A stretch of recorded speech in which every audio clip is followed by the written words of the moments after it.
अहंबमक्तदा इपाक TV न्यूज़ना अदोंबु तरामना उक्चरी। Israel लन्मीना drone strike चथदुन अल Jazeera की journalist मंगा गजा हाटखिबदु मलेम की मियु कयान अकनब मुंगदी यानिंगदब फोंदोखरे। लोकल फ्रीलांस रिपोर्टर अमा याउन जर्नलिस्ट मंगा अदु गजा लैब अल शिफा हॉस्पिटल की ममांगदा टेन खंदुन लैंगी मतमदा इजे की लन्मीना ड्रोन सिजिनदुना अकनब मुंगद लंदारकपद सिखिबनि हाय। इजेना ड्रोन सिजिनदुन लंदारकपद जर्नलिस्ट मंगा याउन अतोप मियु अनि अमजु हाटखि हाय। इजे लन्मीना drone सिजिनदुना हाटखब journalist अदुदी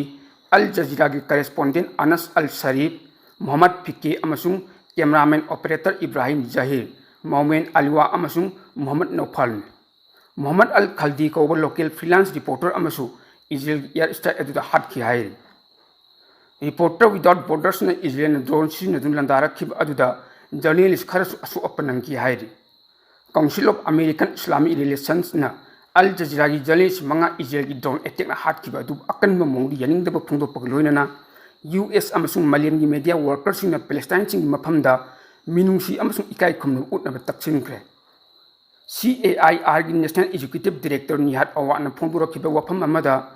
Israel Palestine journalist सिंग मथक्ता अतमनना लंदा चथदुना मियो निहात कया चथबसी याम लेबक थीबनी मसी अचौब क्राइम अमनी थौदोक असिना मिचम याउना जर्नलिस्ट कया अकी तुजुं पोखल्ले हायदे।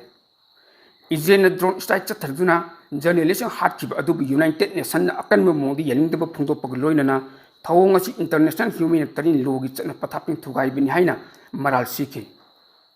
कमिटी टू प्रोटेस्ट जर्नलिस्टना कुमजा 2023 की अक्टोबर हौना इजराइल हमास लंदा चथखिब अदुदा ngasi phawbada ije gi lamin journalist chani ga nifuni thoi hen hatki hairi। Social media थदोरक वरोल अमदा UN ह्यूमन राइट न मिहात अदु अकनब मोंदी यानिंगदब फोंदोकपग लोइनना इजेन जर्नलिस्ट याउन मिसम के हाटखिब इकाई खुमनदुना अमसु मखोइबु ngaksinbagi थबक पैकेटकदबनी हाइनसु पावसिन मखातार। इजराइल की अटैक सिखब जर्नलिस्ट अनल अशरीफ रिपोर्टिंग की दमकता कुमजा 2018 the best young journalist award फंगब मनी हाइरी। गजा की लान की रिपोर्टिंग की दमकता ख्वाइदगी ममिंग लेबा मियामना पामनब जर्नलिस्ट अनस अल शरीफ ने सुपनगी मसागी से कुनिपान खक्त ngairiba अनस अल शरीफ की अपोकपसु इजराइल की अटैक कुमजा 2023 की दिसंबर थादा सिखबन लोइनना लान असिद माकी मयुम मके पुनमक थुवाई की पिबन मरम ओइरगा मा गजा की जबालिया हाइन खंगनबा रिलीफ कैंप अमद लैरखिबनि हाय। गजा की लान इमुंग कांगफोंग चाइरबसु नॉर्थ गजा थोक्लिब लाल असिगी रिपोर्टिंग अदुमक मखा तान तौहिगनि हाइना महाकना ngasi फावबगी जर्नलिस्ट अम ओइना अतोप जर्नलिस्ट सिंग पुन्ना थबक तौमिनदुन लाखिबनि हाइनसु रिपोर्ट असिन मखा तार। इजराइल की अटैक ngasisu अनस अल शरीफ याउन जर्नलिस्ट मंगा सिखिब अदुगी मतंगदा गजा की जर्नलिस्ट सिंग कमिटी अम ओइबा CPJ न अकनब मोंदी यानिंगदब फोंदोक्रे हाय। CPJ की डायरेक्टर सरा कुदान फोंदोरखिबदा खुदम चंगतम याउदन गजा की जर्नलिस्ट सिंग टेरोरिस्ट हाइरिबा इजराइल की वफम अमदी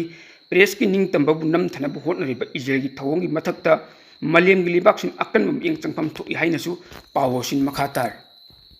इजराइल की अटैक सिखब जर्नलिस्ट अनस अल शरीफ हमास की टेरोरिस्ट सेल की चीफ ओइना थबक तौबनि हाइना इजराइल की लन्मी IDF की माइकैदगी फोंदोक्ले। जर्नलिस्ट अम ओइना थबक तौरबसु अनस अल शरीफ की मपुंग ओइबा थबक तौरमदी इजराइल की मिचम मियामदा अमदी लानमीसिंग रॉकेट अटैक चथनबन महाका हमास की इजराइल हाटखब लिसिंग याहिया सिनवार अमदी अतय तो पुलसिंग बसिंगसु याम नकन मरी लेनरम हाइना IDF की पावसिन मखातार। अतोप पाव मना पैलेस्टाइन सिंग की तोंगान मनिंग तंब लेबाक अम सेमबद अयाब पीरगनि हाइना ऑस्ट्रेलिया की प्राइम मिनिस्टर एनी अलवाजी ने फोंदोक्रे। BBC की रिपोर्ट असिगी मतुंग इना पैलेस्टाइन की मनिंग तंब लेबाक अम सेमबगी चपचाब फिरेप सही असिगी लाक्लिब सेप्टेम्बर थाद लेपलगन निंगसिंग याबदी पैलेस्टाइन सिंग असि मनिंग तंब लेबाक अम सेम मतमदा अयाब पीरगनि हाइना ऑस्ट्रेलिया ने लौथोक्त्रिंगगी ममांगदा ब्रिटेन, फ्रांस अमदी कैनेडानासु अयाब पीखरबन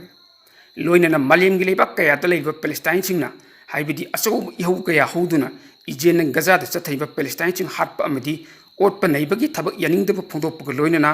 पैलेस्टाइन सिंग मनिंग तंब लेबाक अम लेहनगदबनि हाइना पाकसना डिमांड तौदुन लाखिबन।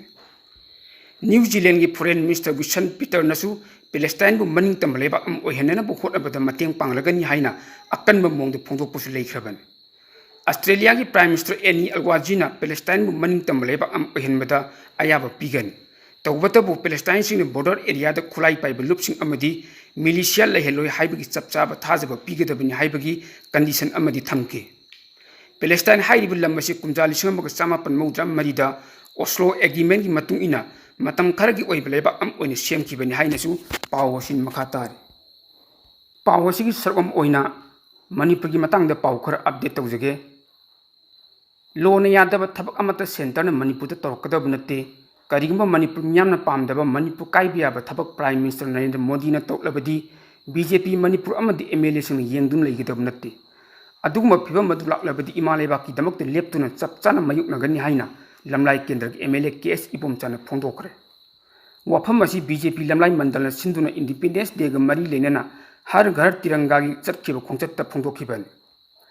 एमएलए ने मखा ताना हाई सेंटर ना हुजी मणिपुर तंगदु लेताब पुकनब यामना कन्न होनरी हाइबसिमदि मयक सिंगले वफमने मणिपुर की हुजी ओइब फिबम असी अथुब मतम लक्सिनब यादब फिबम ओइदबना मियामने हेन अवाब मयुकनबने लैरिब फिबम असिदा लेंगाक सेमबदगिदी तंगदु लेताब हाना प्रोपन हेन मरु ओइ हुजी लानसी अरोइब ओइदिबना लेंगाक सेमबद मपुंग फाब ओइरोय मरम मसिना मेजोरिटी की नंबर लेरबसु हुजी लेंगाक सेमनब होनद्रिबन हुजी सेंटर द लेरिब लेंगाकना मणिपुर की दमक अफब कया तौरी मणिपुर मियाम अफब आईएलपी हाइबदी या मणिपुर मियाम यामना पामग्रब आईएलपी चटनालकले बॉर्डर फेंसिंग वार फुटिंग थबक तौरी रिजर्व फॉरेस्ट कन्ननब थबक या पैखटली लोइनना मिटोप खंदुकनब होटनरिब पुनमक सेंटर सौगतुना लाकले